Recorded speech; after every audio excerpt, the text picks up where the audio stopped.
In the blue corner, fighting out of Palmer Park, Maryland, undefeated in 25 professional fights, a very popular Sugar Ray Leonard.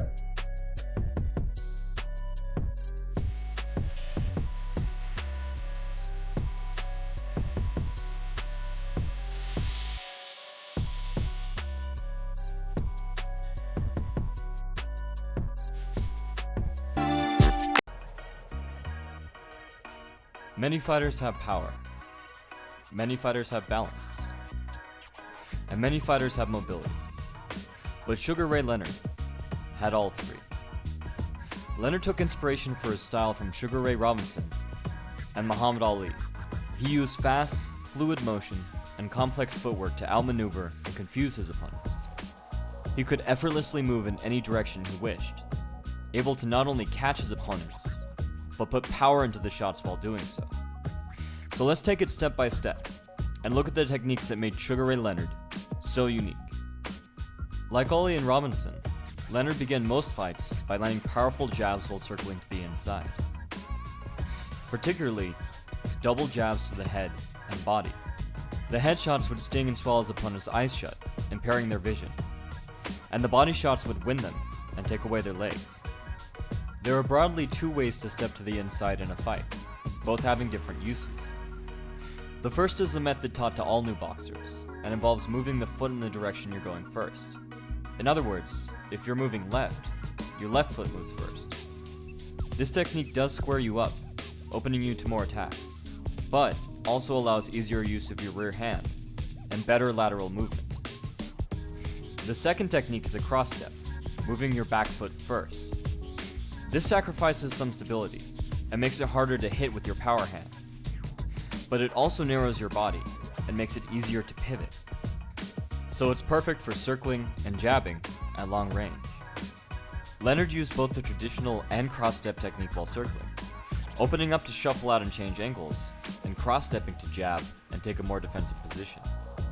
In this way, he could change angles every time his opponent got set, and then jab at them from a defensive posture as they readjusted. Leonard's linear movement, his ability to move in and out, was equally as impressive. He would establish a pattern and rhythm before manipulating both to set up strikes.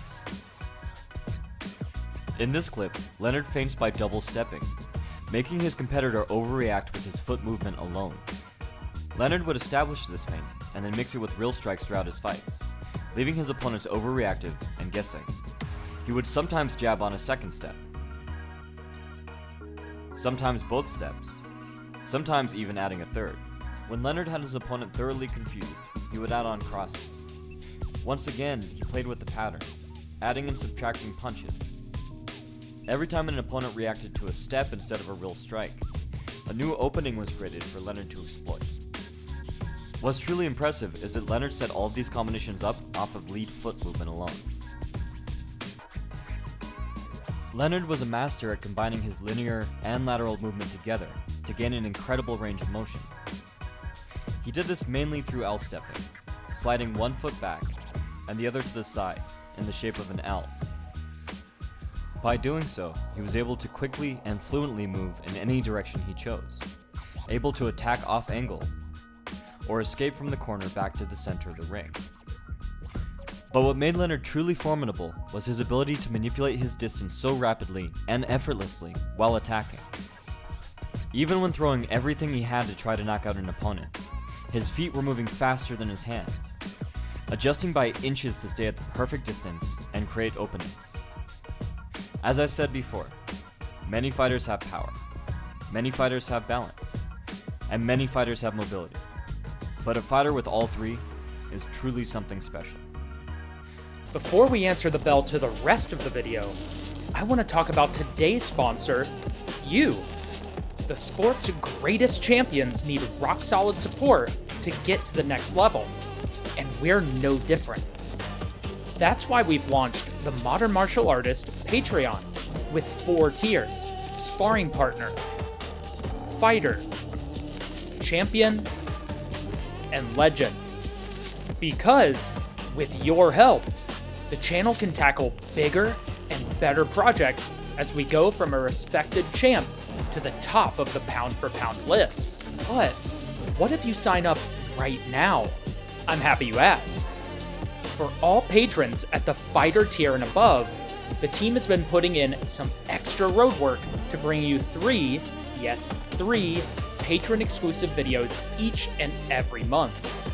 This month's batch covers UFC lightweight GOAT Khabib Nurmagomedov, the lineal MMA heavyweight champion, the Predator Francis Ngannou, and the incredible first meeting between Dustin Poirier and Justin Gaethje. But it's not over yet. There's something for patrons at every tier. But I'll mention the highlights. Monthly polls about which fighters to cover, bi-monthly live chats, an exclusive community, end-roll shoutouts, and much, much more. Of course, every view, like, and share is instrumental in helping the channel, and the team is extremely grateful. But if you like what we do and want to see even more, sign up for the Modern Martial Artist Patreon today. This is Sugar Ray Leonard knocking down Wilfred Benitez with a jab. Benitez was one of the greatest defensive masters of his time, nicknamed Al Radar because he always somehow knew when a punch was coming. This knockdown is not luck nor coincidence. Watch one more time, but pay attention to Leonard's foot. Did you see it? He acts as if he's about to step down, and then, just before his lead foot is about to land, he pushes off into another step. Leonard was a master of timing. In my opinion, the most important element of fighting, and the rest of his skill set wasn't too shabby either. Earning him titles in 3 weight classes, an Olympic gold medal, and the undisputed welterweight championship. He holds victories over each of the other 4 kings of boxing from his era. Most impressive, Sugar Ray Robinson himself gave the blessings to use his moniker. So let's take a peek at what one of the greatest boxers to ever live kept in his toolkit. His alley-like footwork, his Willie Pep-like head movement, and his own unique rhythmic style. These are the incredible tricks, techniques, and tactics of Sugar Ray Leonard. Now doubles up in the corner, combinations down. The belt cannot save him if he goes down. Leonard was incredibly well-rounded, and to my eye, used 3 main strategies. At long range, he was a fleet-footed outboxer. At mid-range, he was an angled counterpuncher with blazing fast combinations.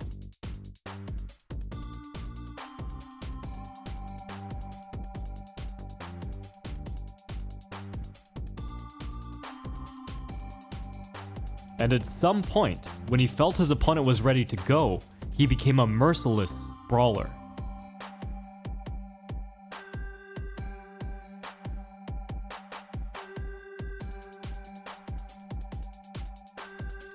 At long range, Leonard very much resembled the butterfly himself, floating around the ring and stinging opponents with his long-range jab.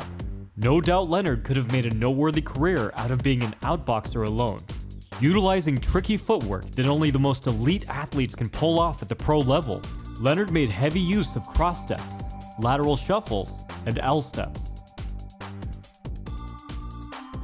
The cross step broke the textbook boxing rule of not crossing his feet, but it allowed him to circle quickly while staying sideways and narrow, remaining safely hidden behind his shoulder.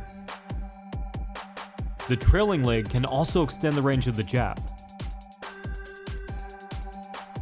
A footwork technique known as an L step worked well for Leonard when he wanted a quick angle change.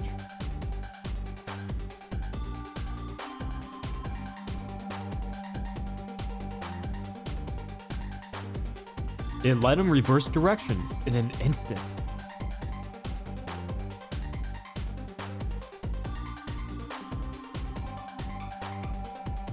Rapidly changing his momentum even at high speeds was a specialty of Leonard's.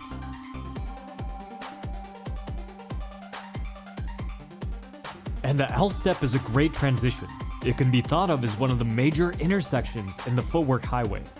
His fastest circling technique, lateral shuffles, were for when Leonard needed to get out of dodge fast. Squaring himself up, he darted back and forth from side to side. Utilizing this method, he could trick opponents, getting them to chase, then walking them right into his attacks, before sliding away again. If he was cross-stepping and wanted to switch to a sideways shuffle, a lateral split step did the job well as a footwork transition here.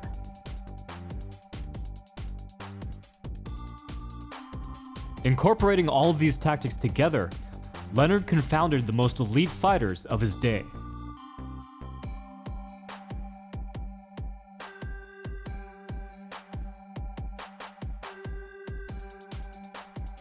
As a side note, watching Leonard and Hearns both do their best Ali impersonation while fighting each other as Ali watched ringside is a pretty special moment in boxing.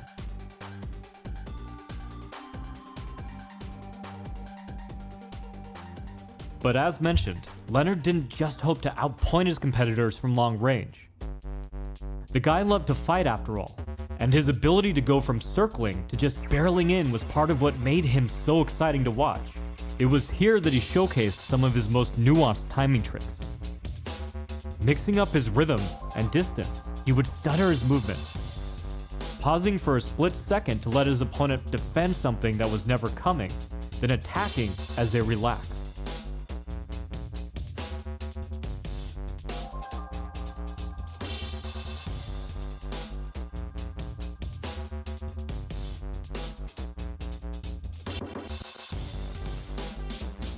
Or he would double step, adding on an extra beat they didn't expect.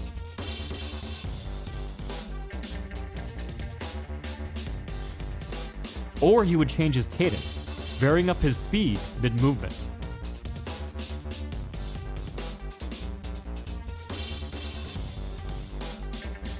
Perhaps the most impressive way he broke his rhythm was with a split step. This way, he could go from having his feet together, dancing like a fancy boxer, to sinking in on a big hook in a wide power stance.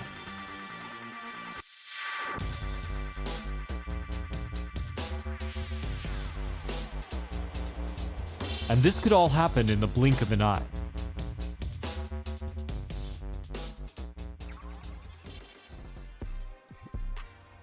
However, Leonard did his best work when he stopped dancing and fought at a steady pace at range. Known for his combination punching, Leonard's counters were the true fundamentals of his style and very much overlooked. In this mode, he would step out wide as he circled, squaring himself up and inviting punches. And this put him in the optimal position to power punch with either hand, while upping the range of his head movement to either side.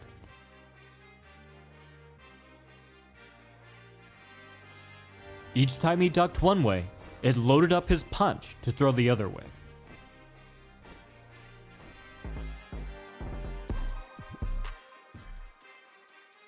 Leonard was so good at this because of his insane reaction time. You can see here exactly when he noticed his opponent's next punch, and look at how he adjusts reflexively in that very instant. Right hand right to the nose of Larry Bonds, and a left and a right, two punches solidly score on Bonds, and another right hand to the face. Bonds tries to get out of trouble along the ropes, takes another right hand, spins away, legs wobbly, combination again scores by the champion. This is where his mid to low guard really helped him by keeping a clear line of vision. He could react to each threat individually. Usually, Leonard didn't intercept his opponent's punches, but went back and forth on defense and offense. By committing all of his focus to one thing at a time, he could perform that one movement to the very best of his ability. He either attacked or defended, only throwing once there was a break in his opponent's rhythm.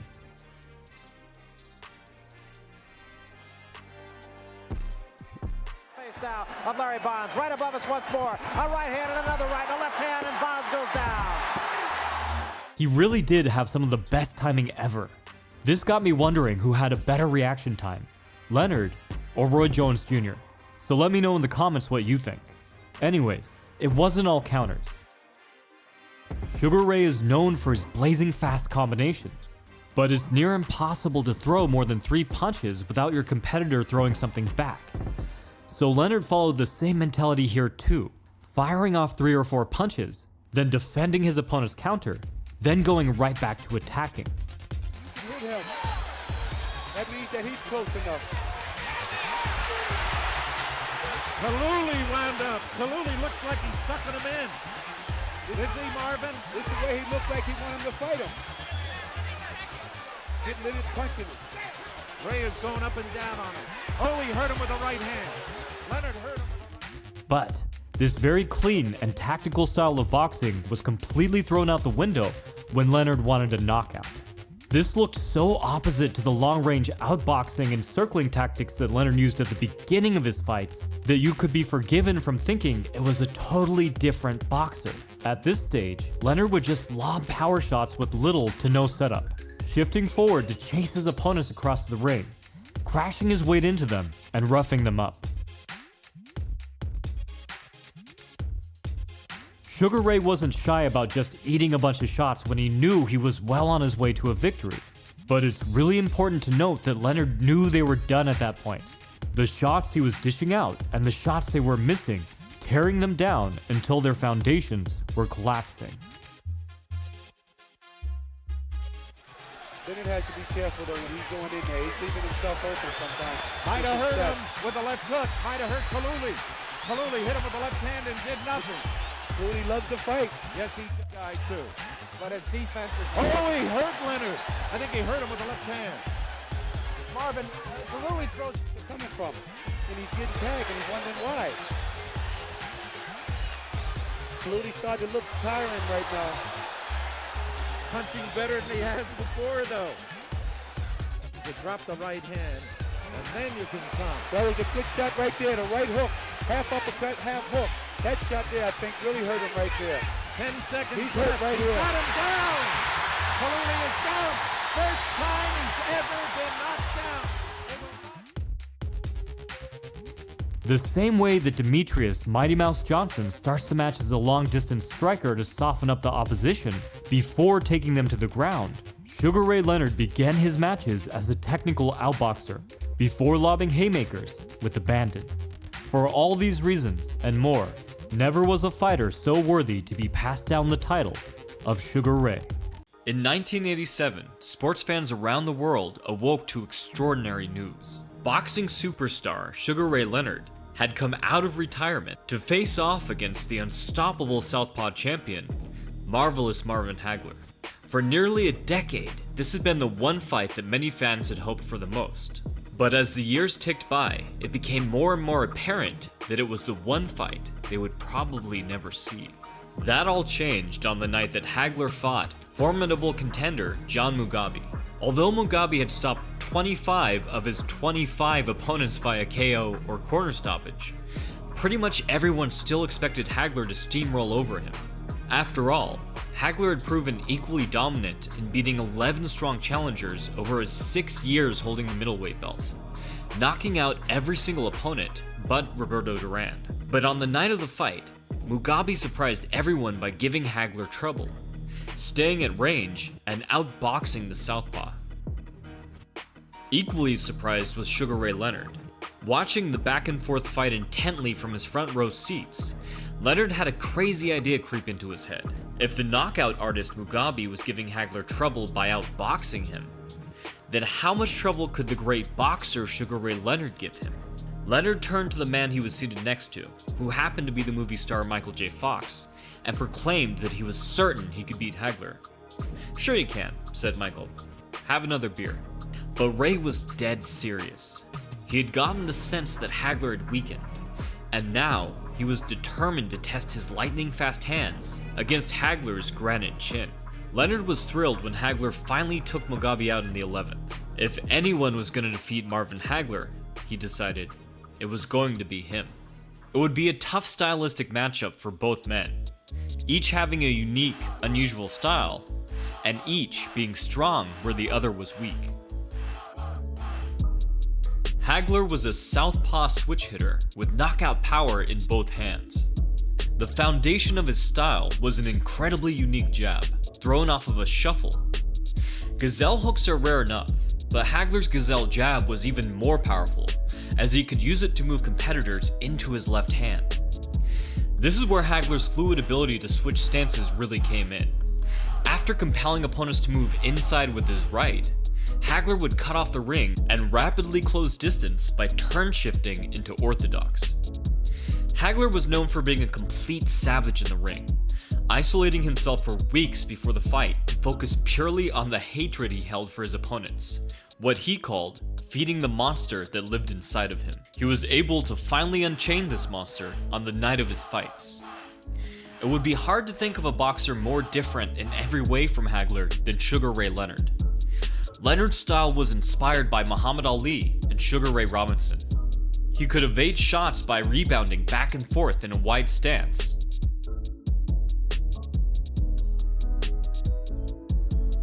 or cross-step around the ring to set up jabs like Ali. He could also seamlessly transition between the two whenever he felt like. His hand speed was unmatched. Opponents were hit by Leonard's second punch before they realized the first punch had landed. While he was a boxer at heart, he could turn into a puncher if he needed to, as he had against Thomas Hearns. But Sugar Ray preferred finesse, making opponents miss with deft head movement and setting them up with rhythm manipulation. Ray was so great at feinting that he could land flagrantly telegraphed shots off of foot feints alone. Leonard was equivalent to Hagler in one way, and that was brutality. Leonard's charming attitude and big smile made people forget his true nature while inside the ring. Leonard himself would eagerly tell anyone who would listen just how much he loved putting his opponents on the canvas. Hagler had hounded Ray for a fight for years. His relentless pursuit based as much on resentment of Leonard's quick climb to wealth and fame as much as boosting his own personal legacy. It had taken 45 fights for Hagler to win a title, and longer still to gain popularity. While Leonard's Olympic gold meant he was well known even before his first professional bout. Leonard made $40,000 for his first fight. Hagler made $50. Hagler felt that Ray had been given everything, stealing Ali's style and coach, and taking Sugar Ray Robinson's name. In short, he felt that Leonard was a manufactured phony, and had always been intent on proving it. After months of intense training, the night finally arrived. Even now, Ray was still not sure what he'd gotten himself into. The first round would let him know in no uncertain terms if he had made a huge mistake. Hagler, on the other hand, beamed confidence. He had given Ray everything he could ask for, from a large ring to a shortened 12-round championship fight. The only request Hagler's team had made was to switch out one of the judges, concerned that an English judge may still hold animosity towards Hagler for his defeat of a popular British boxer. But now it was his time. Time to prove to the world who the real superstar should have been all along. The bell rang, and Leonard rushed to the center of the ring. Leonard happened to know that Hagler liked to claim center ring at the beginning of each round. He knew this because he had planted a spy in his camp to watch him spar. This would be the first of many similar tactics that Leonard hoped would destroy Hagler's composure. But Hagler was looking to do the same, coming out as an orthodox fighter with his left foot forward rather than his usual southpaw stance. It had been 3 years since Leonard had been in the ring, and Hagler now hoped to exacerbate his ring rust by giving him a look he had not prepared for. But although Hagler's strategy had some decent logic behind it, it backfired tremendously. Ray jabbed and danced like the Leonard of old, dominating the round. Leonard had been terrified before the bell rang, but now he gained more confidence with each jab landed, and every punch evaded.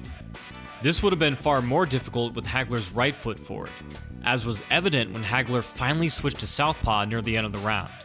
In southpaw, Hagler's shoulder was in the way of Leonard's jab, and his new lead foot made it difficult for Leonard to move to his left. The bell rang out just as Leonard was throwing out a hard hook, and Ray stopped himself mid-punch, smiling at Hagler's over-enthusiastic defense. Man, he's scared too, thought Leonard. Ray returned to his corner more certain than ever that he still belonged in the ring.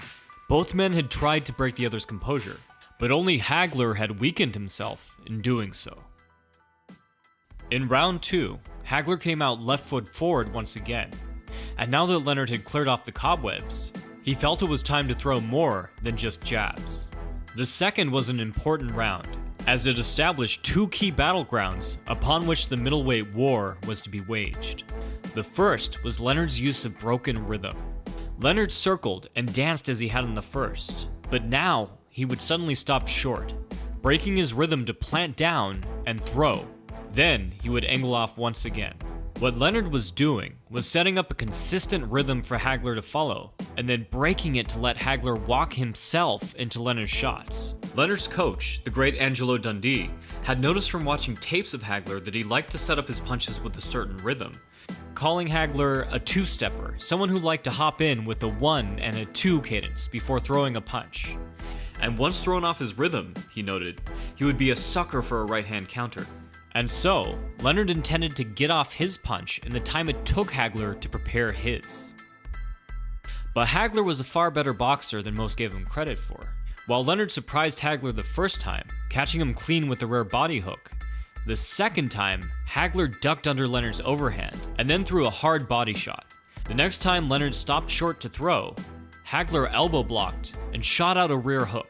But this time, Leonard successfully evaded, throwing back a straight right to counter Hagler's counter, which Hagler also evaded. This had all happened in under a second. These high-level counters and counter-counters would be a staple throughout the remainder of the fight, both men pitting their boxing knowledge and intelligence earned from years of experience against the other. The second major battleground would be at close range, as Leonard attempted to clinch whenever Hagler came close to cornering him. For this, Dundee had taught Leonard a tactic from one of his former fighters, Muhammad Ali. Leonard looked to grab Hagler behind his neck and walk him back to the center of the ring. This protected Leonard's head, but came at the expense of exposing his midsection. Hagler's shots in the clinch would have been far more impactful on the judges of yesteryears. However, the shots were money in the bank, damage that could accumulate over rounds and slow Leonard down. Only time would tell if Hagler's body blows would reap the same benefits against Leonard as they had done for Frazier against Ali. Noting that Hagler's change in stance wasn't doing him any favors, his coaches, the Patronelli brothers, begged him to switch to his normal stance, pleading, "Stay southpaw, Marvin. You're a southpaw."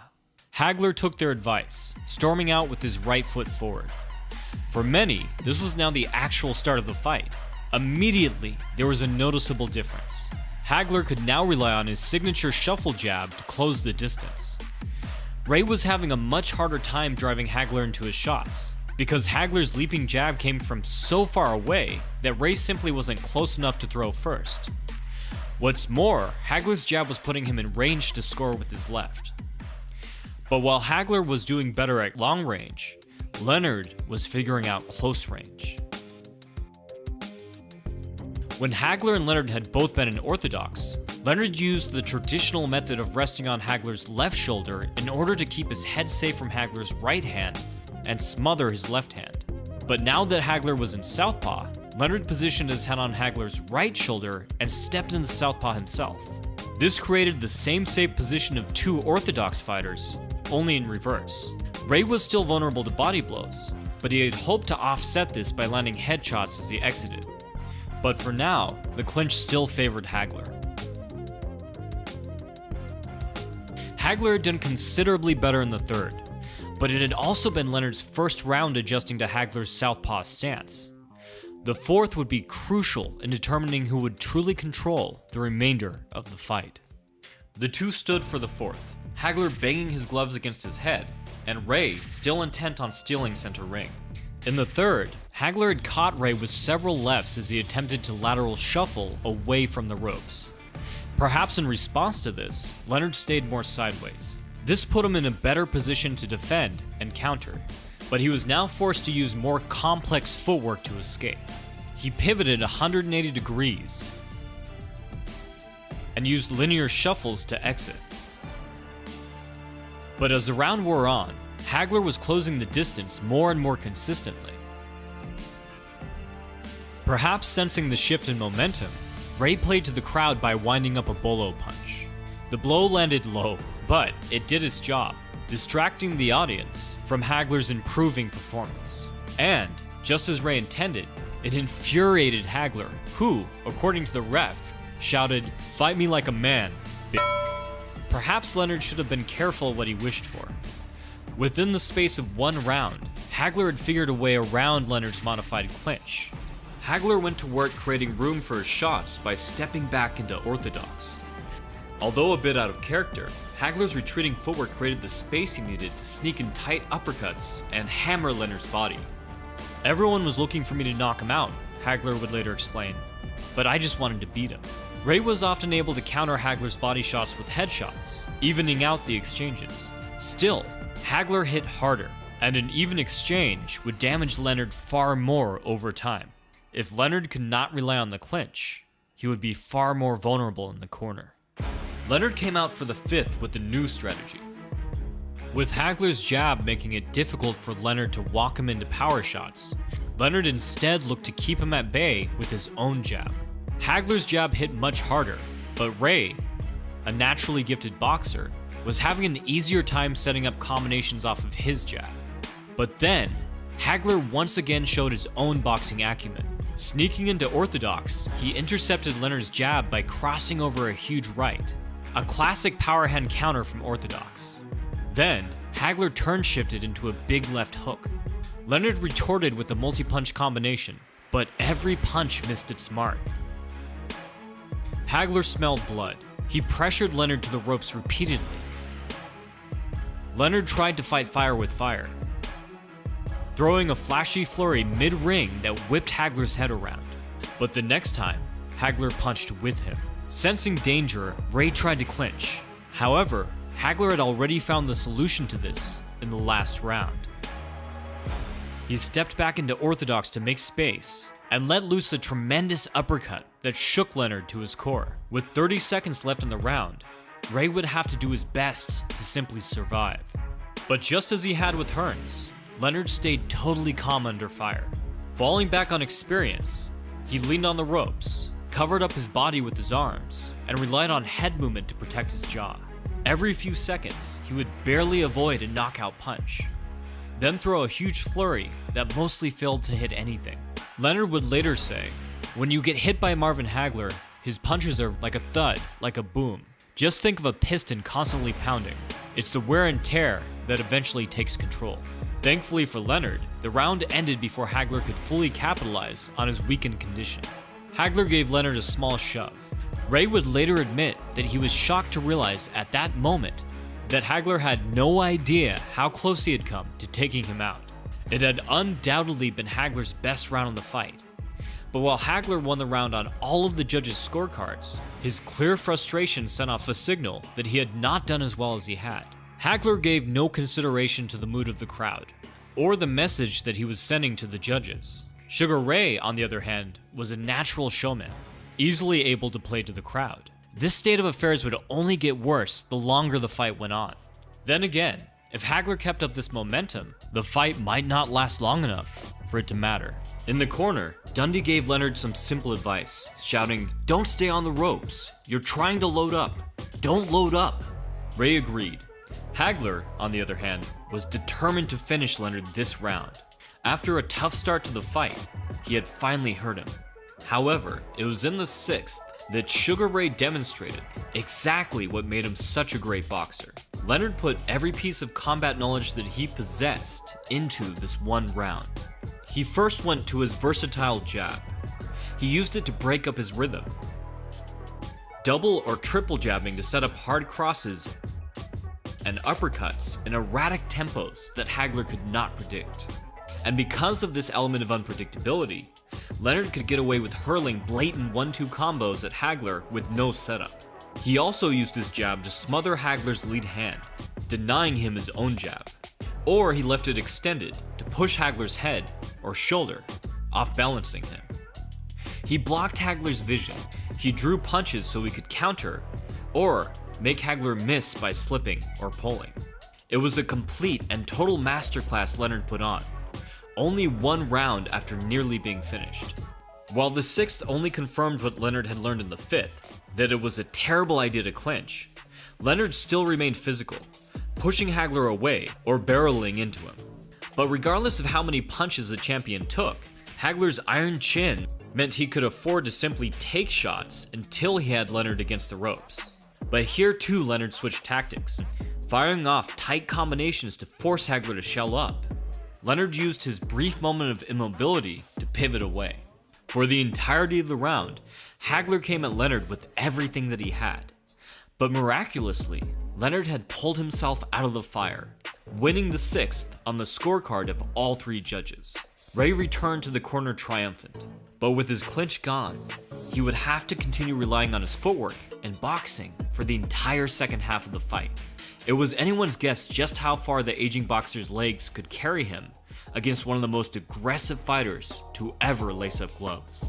The 7th and 8th proved what a difficult proposition this would turn out to be.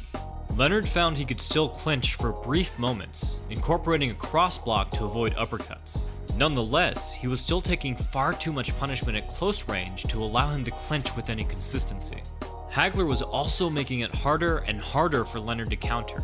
Hagler returned to jabbing, but now followed up with mostly body shots. Hagler had realized that it was exceedingly difficult to connect with Leonard's chin, as he could simply lean out of the way. However, he could not do the same with his torso. Hagler's thudding lefts to the body were sapping Leonard's stamina bit by bit. To quote Leonard, "In the 7th, my legs began to go. They had carried me this far, longer perhaps than I had any right to expect. I would now have to rely on my will and intelligence to contend with the fresher Hagler." Leonard tried his hardest to even the score by throwing combinations near the end of the round. In fact, Leonard had told his corner before the fight began to yell out whenever there was 30 seconds left, so that he could leave the judges with the dramatic display just before they marked their scores. "I wasn't really trying to steal rounds," Leonard would later explain. "I was keeping the rounds close and then piling up points near the end." But perhaps Leonard had spent too much energy on flurries. He took hard, damaging shots in the last seconds of the 7th. The few punches he managed to return were thrown after the bell. Leonard didn't do much better in the 8th. Hagler continued punishing Ray's body, and was able to return several counters. The one bright side for Leonard was that Hagler's work rate had slowed significantly. With the pace reduced over the last round, Leonard thought that perhaps Hagler was beginning to fade. But as it turned out, Hagler's slowed work rate in the 8th was just the calm before the storm. Sensing that Ray was wilting, Hagler came out swinging in the 9th, catching Leonard with lefts to the body and to the head. As the round wore on, it became clear that Hagler's relentless body work had taken its toll. Midway through the round, Ray found himself trapped against the ropes, with no energy left to escape. Leonard desperately tried to evade Hagler's endless torrent of punches, pulling, weaving, and slipping as best he could. But the longer Leonard languished on the ropes, the more punches got through. "I saw those punches coming," said Ray later, "but there was little I could do about them." Hagler was finally showing the world what he had hoped to prove for years. He had shown himself to be just as intelligent a strategist as Sugar Ray Leonard. He had taken away Leonard's clinch by the 5th, and now he had destroyed his legs in the 9th. For all of Leonard's brilliance, his strategy, his psychological manipulation, and ring finesse, it now came down to this: a dogfight against the meanest dog in the junkyard. Leonard's defenses had failed him. He had been stripped bare, and all that remained was him, Ray Leonard, the man. It was time to find out if that was enough. Too tired to dance, taking punishment in the clinch and against the ropes, he endured Hagler's onslaught until he had regained a small bit of stamina, and then unleashed an insanely complex, lightning-fast flurry. After a torrent of 13 hard punches, something unthinkable happened. Hagler backed up. Leonard used the split-second advantage to escape, but Hagler was right on his heels. Ray danced as far as his legs could take him, then unleashed a 9-punch combination. Leonard's ability to smoothly double up on the same side helped him tremendously, and Ray again broke through Hagler's defense. Hagler responded by barreling into Leonard, slamming 2 hooks into his stomach. Leonard tried another flurry, but Hagler shoved this one off. Ray was only moving through sheer force of will, and his miraculous display of speed could not last forever. Near the end of the round, Leonard was again trapped on the ropes, taking major damage. Even so, it seemed he had done enough to survive. Staring Hagler down face to face at the end of the round. As the two went back to their corners, it was very clear to all that the round had been Hagler's. But Leonard had astonished everyone by fighting back just as it seemed he was finished. What's more, had ended up accidentally proving that he could hurt Marvin Hagler. In Hagler's corner, his coaches informed him that he'd probably lost the first 3 rounds, but he could make up the difference with these last 3 rounds. Besides, Hagler still thought it was very possible to knock Ray out. All he needed to do was prove it. But after the bell rang for the 10th, Leonard continued to build on the small bit of momentum he had earned at the end of the 9th. Hagler, frustrated and hungry for a knockout, once again ignored his jab and failed to set up his power punches. It soon became clear that Hagler had completely spent himself trying to finish Leonard in the 9th, and his punches were not only wide and undisciplined, but dramatically slower. That was the plan, Ray would later explain, to cross his wires, to frustrate him and make him mad. Leonard, meanwhile, continued to put together his own quick-fire combinations. He had taken mental notes of which had worked best over the rounds, including a jab uppercut, slip inside to hard right,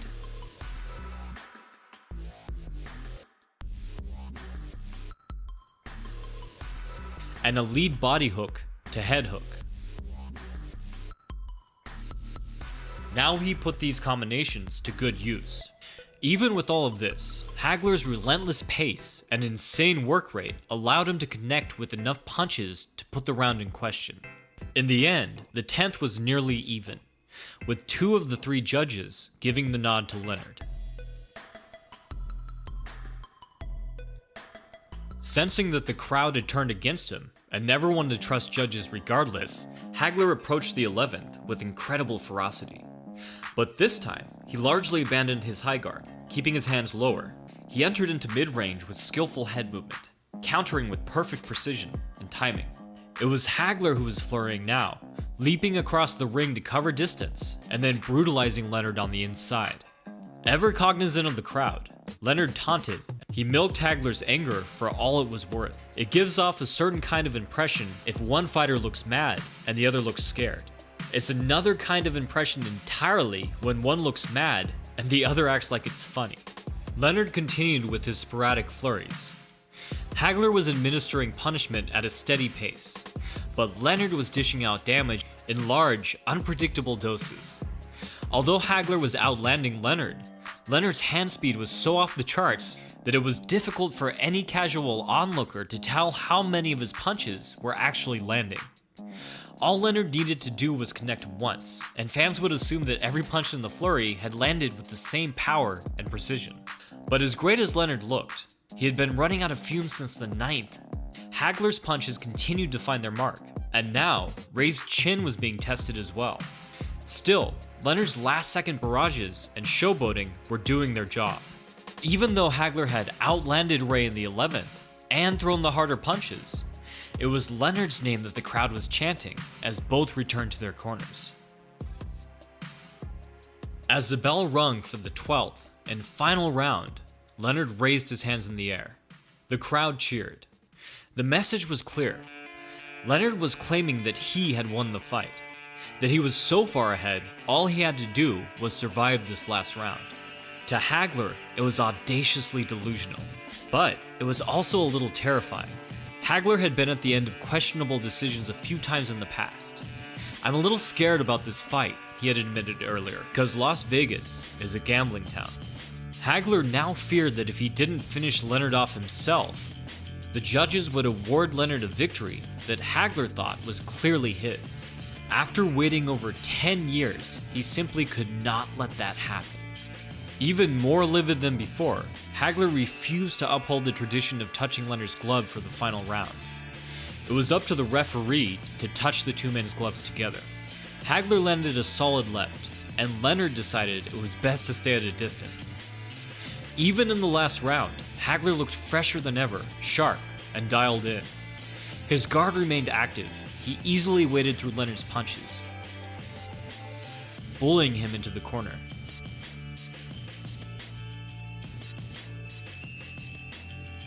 Once again, Leonard answered with a lightning-fast flurry, and remarkably, he managed to crack Hagler's iron chin one more time. Leonard darted away, Hagler in pursuit. True, he wanted this out of the judge's hands, but this was also personal. It had only become more so after Leonard's behavior during the fight. Leonard circled and danced, showing no indication that he wanted to exchange at all this round. Still, Hagler caught Leonard on the ropes again mid-round. But oddly enough, it was Hagler who chose to disengage, shaking out his weary arms before lunging in again. Leonard stuck his chin out, even now taunting the champion. He raised one arm in victory,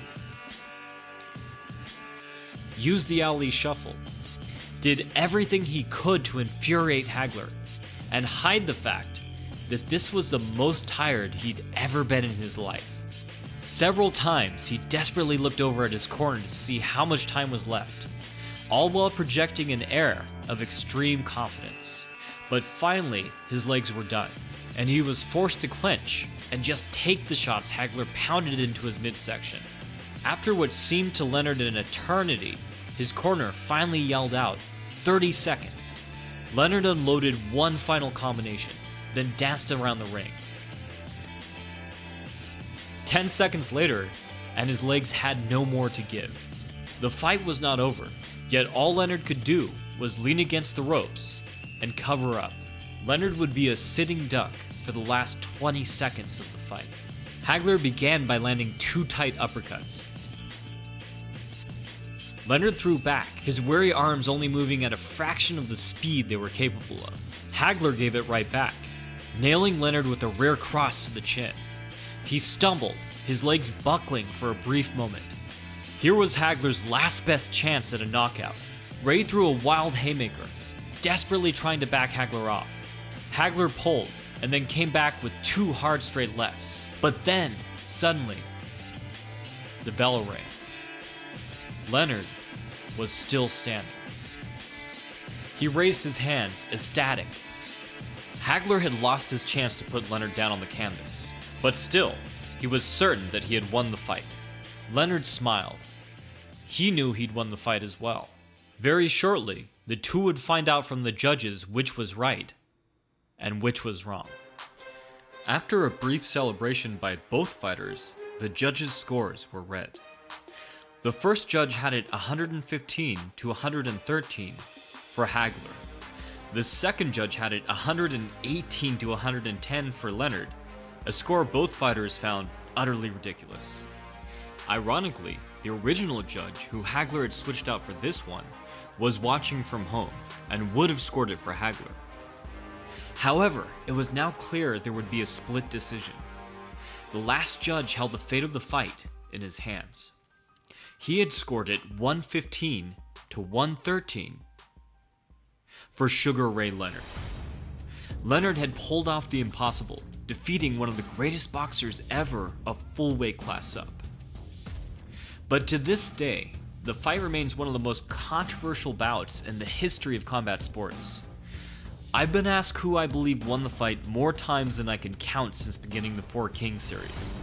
So, I put my opinion in the comments if you're interested, and I'll be sticking around to discuss and debate if you'd like to reply with your thoughts and points. While many feel to this day that Hagler won the fight, perhaps Marvelous Marvin Hagler's greatest achievement came by how he handled the loss. While the other Four Kings continued on well past their time, Hagler simply moved on. Although he still resented Leonard and the boxing world in general, he eventually decided that it was enough that he knew he had won. He turned down a rematch and all the money that came with it and walked into the sunset to become a movie star in Italy. But Leonard was not done yet. He went on to fight Hearns one more time, and you could find that video, along with the iconic bouts of the Four Kings, in the playlist on screen. From the Modern Martial Artist, this has been David Christian, wishing you happy training.